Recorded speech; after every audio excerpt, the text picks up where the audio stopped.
production funding for Behind the Headlines is made possible in part by the Bartlett Area Chamber of Commerce and its member A2H, engineers, architects, and planners, creating an enhanced quality of life for our clients and community. To learn more about A2H's services and markets, visit a2h.com. The WKNO Production Fund, the WKNO Endowment Fund, and by viewers like you. Thank you. A look at the upcoming election process tonight on Behind the Headlines.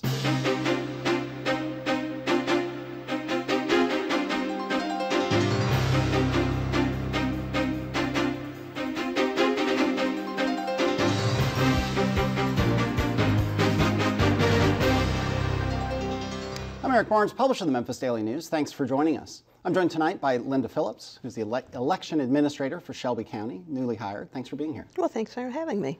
Norma Lester is an election commissioner with the Shelby County Election Commission. Thanks for being here. Thank you.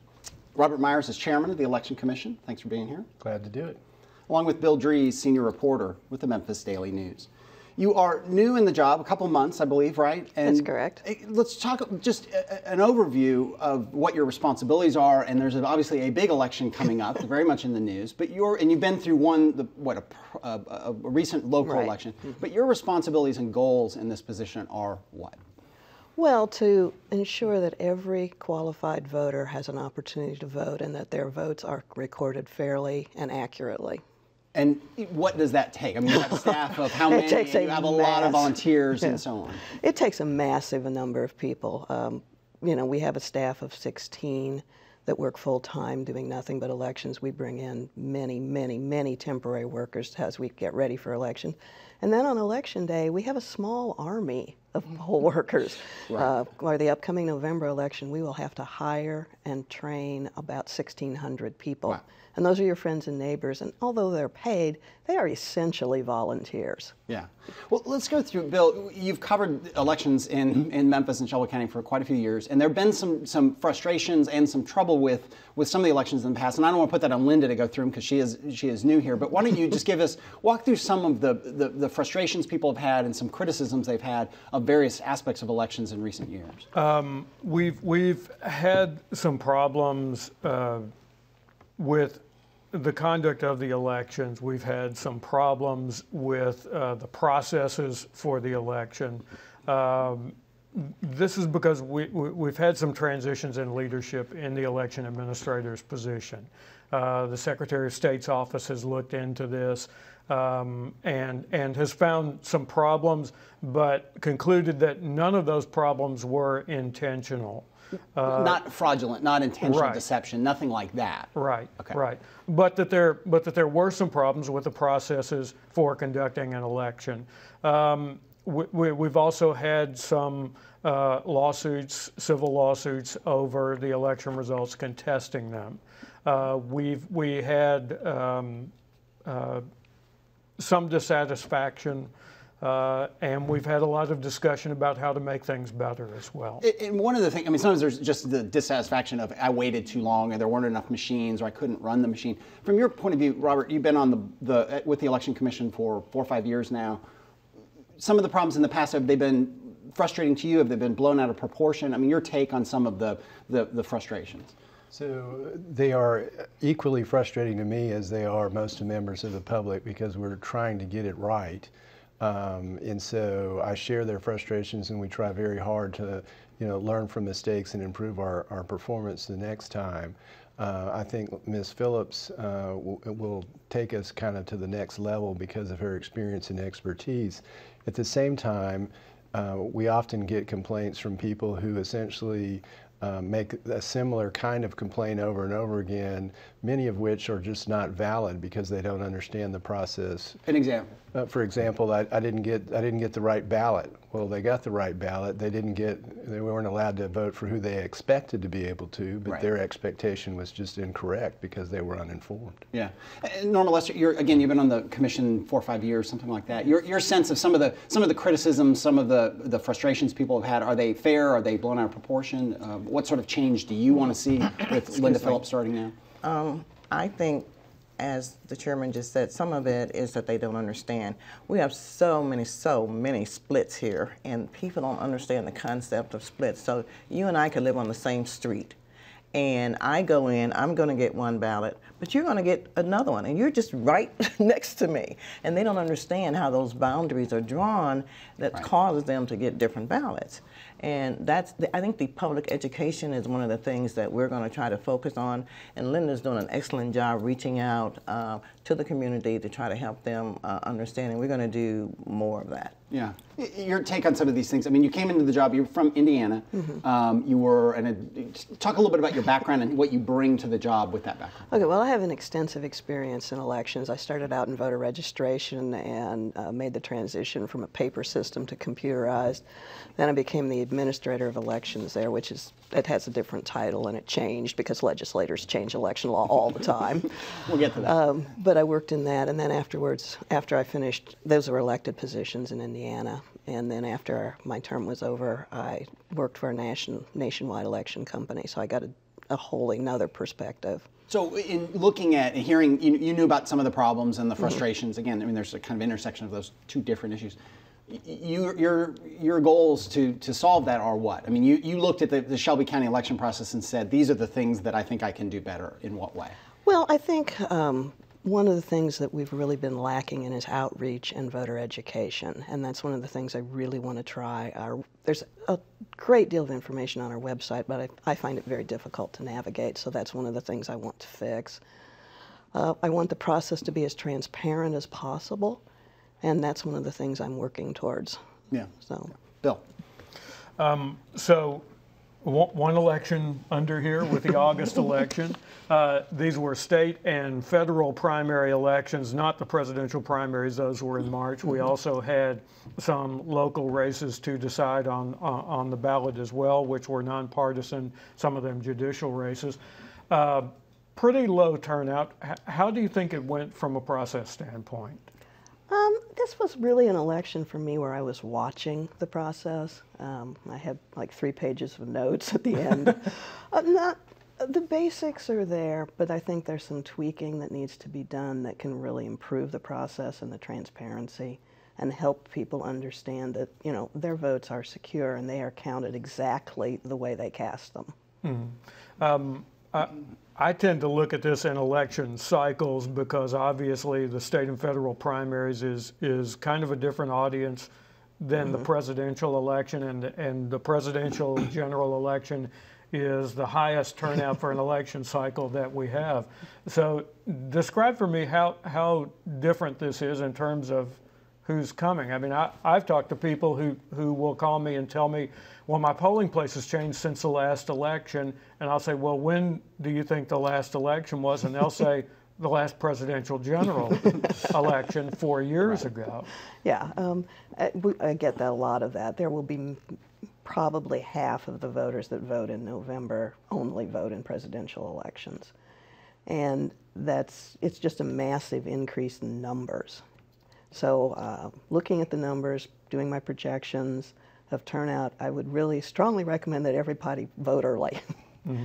As the city of Memphis, if we have turnout like we had in 2008, there will be some lines on election day. We'll do our very best to minimize them, but the sheer volume of voters that are coming out, there will be some wait because we just don't own enough election equipment.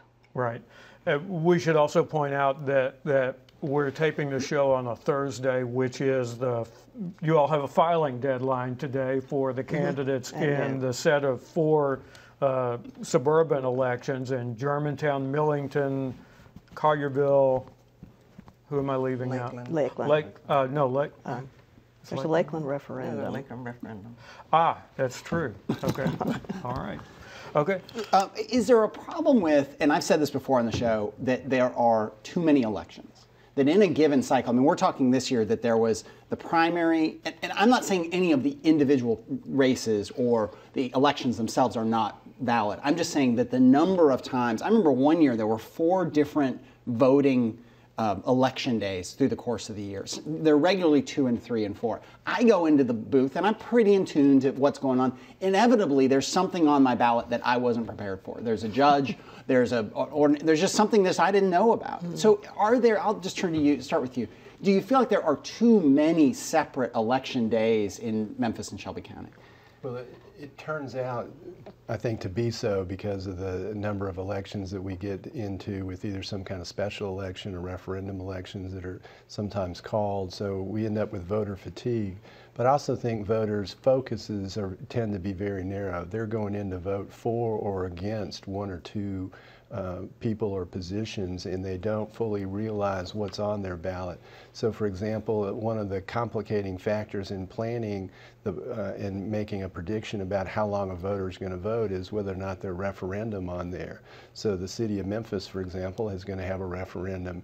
It's kind of a complex referendum, and that's going to really slow the voters down in line, and that will contribute to lines that we might not otherwise have. And so it's kind of the combination of both the number of elections that people go through here. They tend to get, I think, I call it election fatigue, right. And then they're not really focused on the whole ballot. They're focused on a narrow sliver of that ballot, and then they're really then stuck and unprepared for some of the questions that they have to vote on. And Norbert, your take on that, is there voter fatigue, and is there anything you all as a commission can do about it, or is this is the way it is because the state law says that these elections happen when they happen? Nothing that we can do about it because we're just an administrative body. We have no control. Right. It's the legislators, elected officials. They're the ones who determine the elections. I think one of the things is that when they come up with these referendums, there's no education of the public as to what they mean. And so people go in and they're faced with these and they don't even know what they're talking about. So some of them will just get frustrated and not even vote on them because they don't understand. Yeah. And then the other ones, it takes so long for them to try to read it. So I think a greater emphasis should be putting on the education. When there's referendums, we need to be letting people know what these referendums are and what's the consequences of them because they don't know. I think I saw you nodding about the voter education, and I've had that experience. I mean, you get in there and go, I thought I was voting for X, and suddenly I'm reading this very long, really elaborate and confusing referendum, and I don't, I mean, again, I'm pretty in touch with this stuff usually. Is that a role that the Election Commission can take on? Is more education, more outreach in advance? And if so, how long can you do that for this upcoming election, or do you need more time? Well, we will educate the public as far as we can. We obviously take no political position on anything for or against. Right. But just from a practical standpoint, I've watched voters and they vote, they go quickly through their ballot and they come to a referendum question, dead stop. Yeah. And then it's another minute and a half in front of the voting machine before they make a choice. And that just adds to the whole amount of time it takes to vote. And what you were going to say? Go ahead. Well, I think part of the responsibility rests on the municipality or the governmental body that's proffering those referendums to make sure that enough information is disseminated to the public so the public, one, knows that there's a referendum, and two, knows really what the gist of the referendum is so they can make a decision about whether they're for it or whether they're against it without having to decide as they're trying to read, as you pointed out, sometimes convoluted language in a referendum in a voting booth. Yeah, yeah. And I should say, you pointed out that you're nonpartisan. You're a Republican. You're both appointed. There's a 5-member commission. You're a Democrat appointed. There are 2 Democrats on the commission and 3 Republicans right now, appointed by the legislature. Is that correct? Correct. Okay. Bill.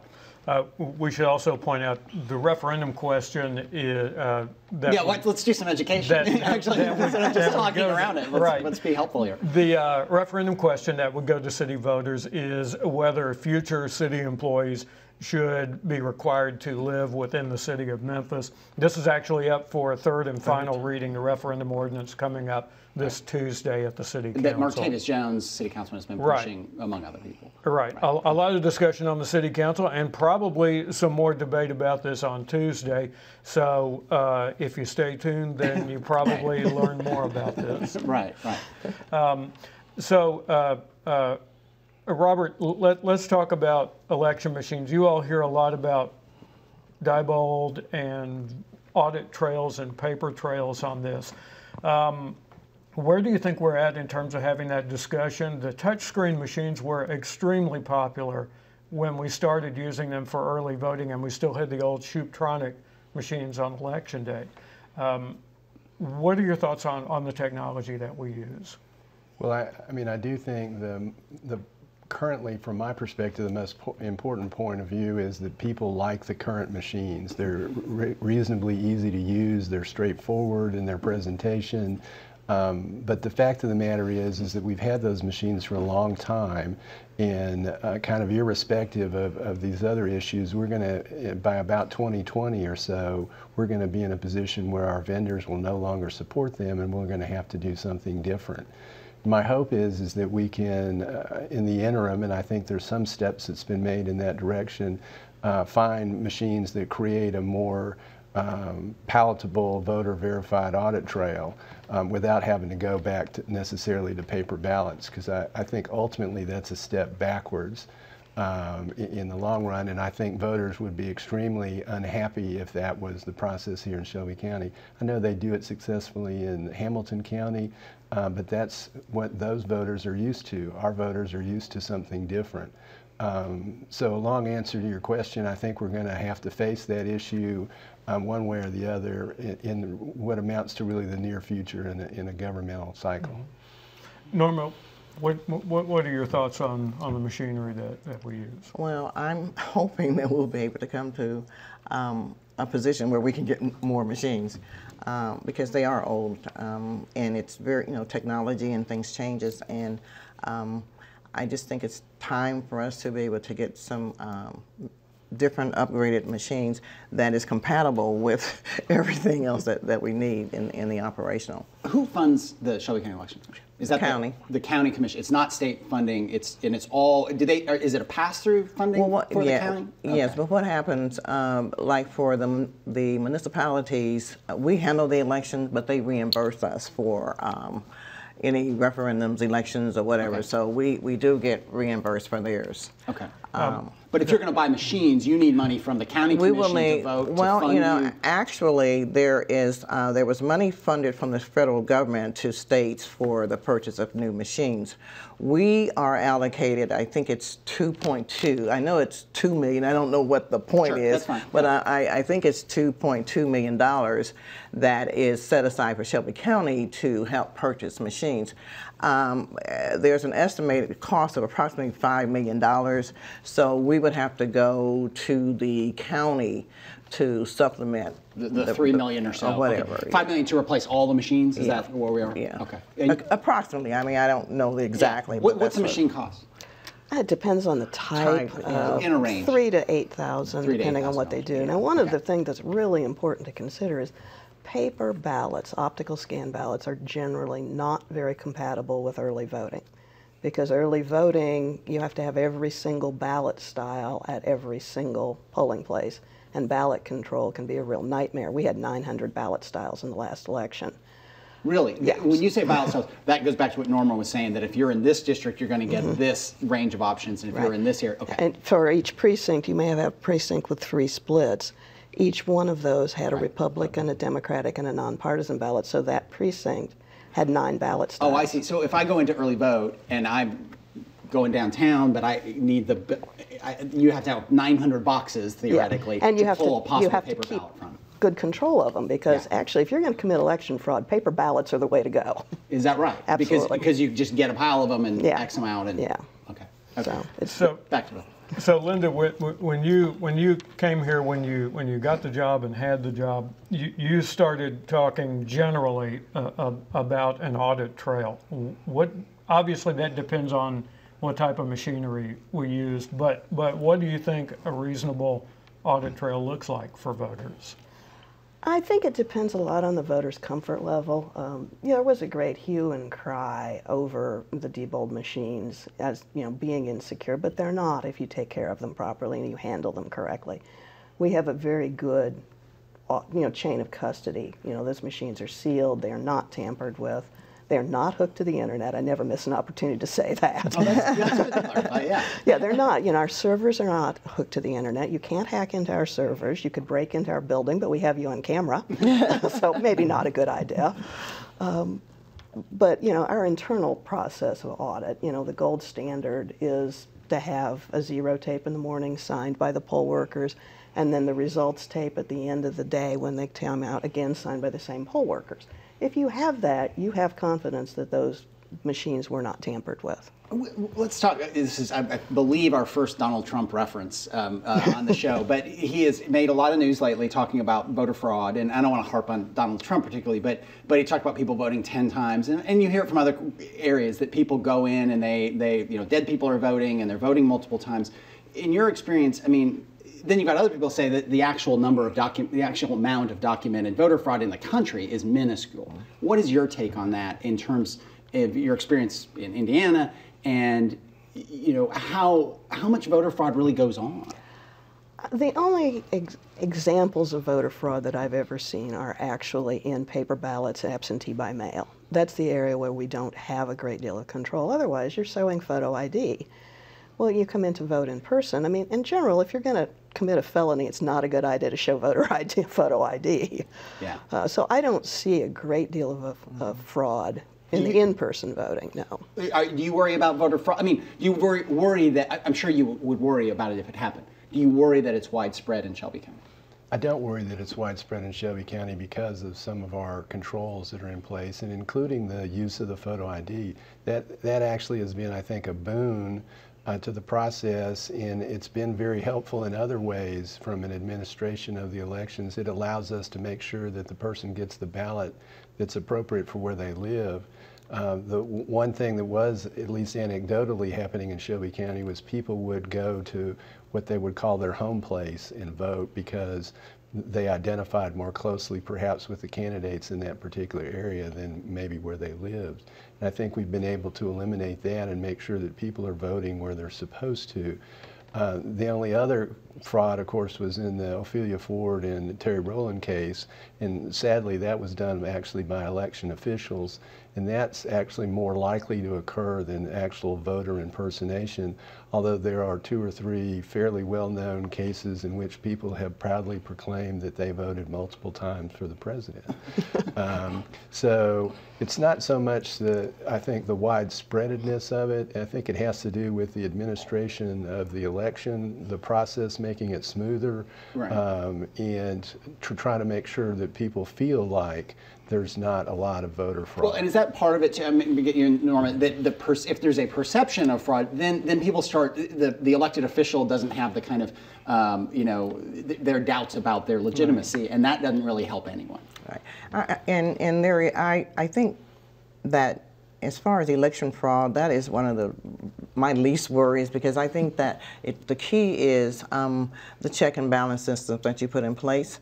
And in fact, we just had a recent situation where someone thought that they were going to be able to vote again, but our system is once you vote, it triggers this the system where you cannot vote. If you go to another poll, or if you right. want to vote, if you voted absentee and then all of a sudden you decide you want to go to the poll, you're not going to be able to vote because right. it's going to come up, it's going right. to show that you've already voted. What about, Robert mentioned voter ID, photo ID. That was somewhat controversial for some people when it was implemented in Tennessee, not maybe because some people didn't have photo ID and that certain things weren't allowed, library cards, student IDs, and so on. What is your take now on I know you're not in a position to change those laws, but your take on, should we have other photo IDs available or acceptable for voting?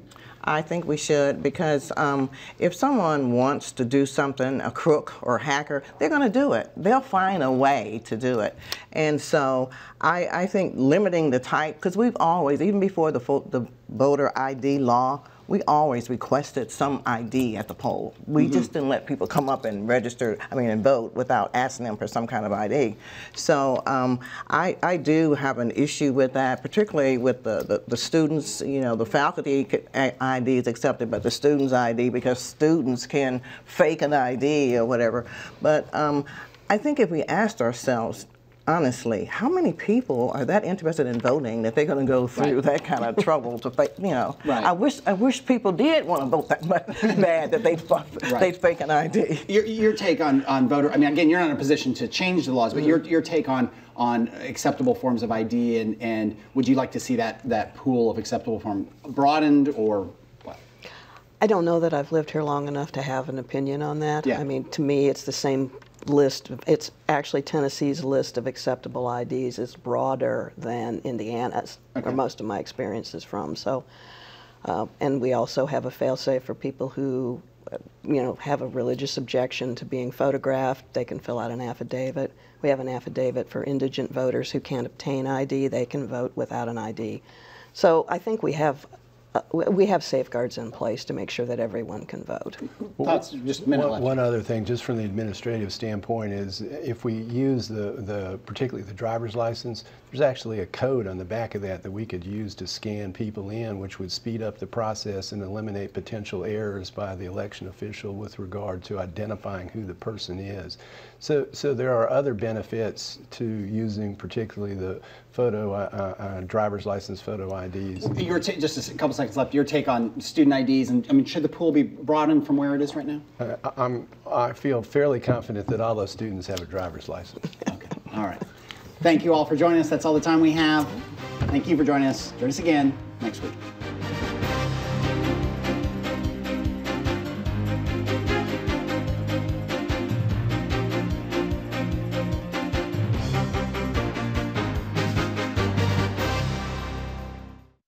Production funding for Behind the Headlines is made possible in part by the Bartlett Area Chamber of Commerce and its member A2H, engineers, architects, and planners, creating an enhanced quality of life for our clients and community. To learn more about A2H's services and markets, visit a2h.com.